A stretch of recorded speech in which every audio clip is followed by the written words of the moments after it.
Hello everyone, myself Tikeshwari Chandravanshi from class ninth of BRC Public School Kunda. Now I am going to give a presentation about the painting and sculptures of India. The Renaissance is the most renowned for its magnificent painting and sculpture. In Europe of the Middle Ages, painting had limited scope. Things began changing towards the end of the 13th century when artists began painting based on their observation of real humans. Religious figures continued to dominate, but the elite and rich successful professionals began to get their portraits painted. Even the religious figures became more lifelike, depicting different emotions, form, and perspectives. Color technique and science. With new colors being introduced from India and Iran, artists began experimenting with colors and methods. They also used new oil-based colors. They mixed colors to get innumerable shades. Their painting also became more realistic as they began depicting perfect replicas of what they saw. This became possible with an understanding of perspective. One of the famous example is seen in the painting The Marriage of the Virgin by the famous artist Raphael. Another technique emerged from science which was developing rapidly during this period. The physician Andreas Vesalius dissected human cadavers to study the structure of bones, muscles and other internal organs and published a book on his finding. Artists could now study human anatomy to perfect their human figures. Many of them even dissected human bodies to get a better idea of internal structure.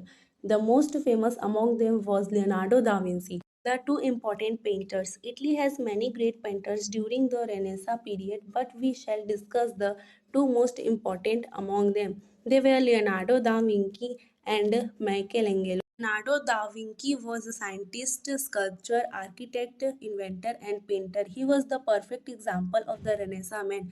With his many-sided personality and wide range of interest, his most widely discussed painting is the Mona Lisa. It depicts a woman with a captivating smile. In a way, it was symbolic of that never before had any artist given such prominence to a momentary and fleeting facial expression, capturing it for eternity in a painting. Michelangelo is counted among the most prominent artists in the world history. He lived in the city of Florence.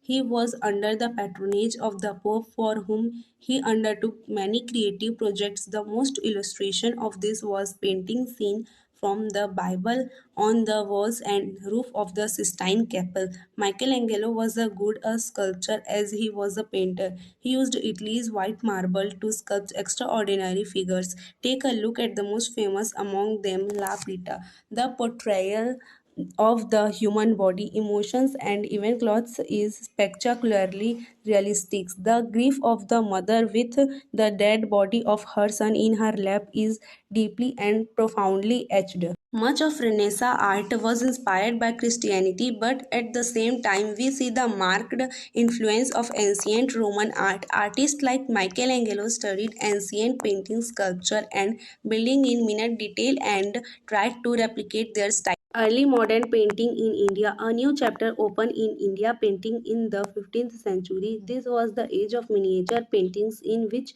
bright colors were used to paint pictures on paper. These miniatures had two sources of inspiration.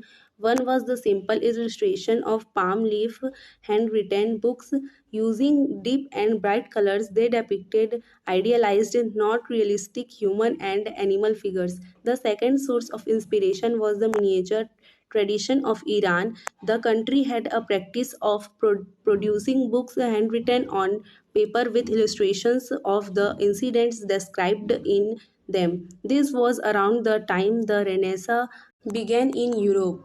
Miniature painting of Sri Krishna holding the Govardhan Hill is a painting done by Miskin, a Mughal court painter during the reign of Emperor Akbar. This painting depicts a scene from the Mahabharata and its appendix Harivansh. Sri Krishna is seen lifting the Govardhan Hill. The cows, their herders, and other people are sheltering beneath. This complex composition has many distinct individual figures. These people are not victorious warriors or rich merchants but ordinary village.